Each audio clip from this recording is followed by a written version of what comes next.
Daddy, mga kapitbahay namin, kababaryo, kanya po mga co-teacher, na lahat po ng aming kamag-anak. Tapos puso po kami nagpapasalamat sa inyo dahil po ito lang po, pagpunta niyo po dito, ang Daddy po talagang tuwang-tuwa.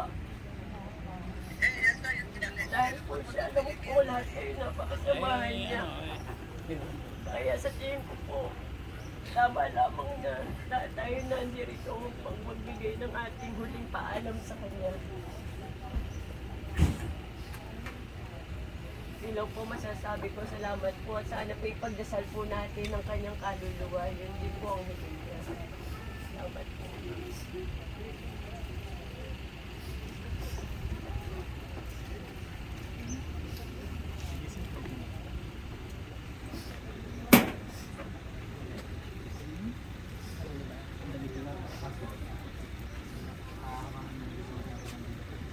Ah, sige.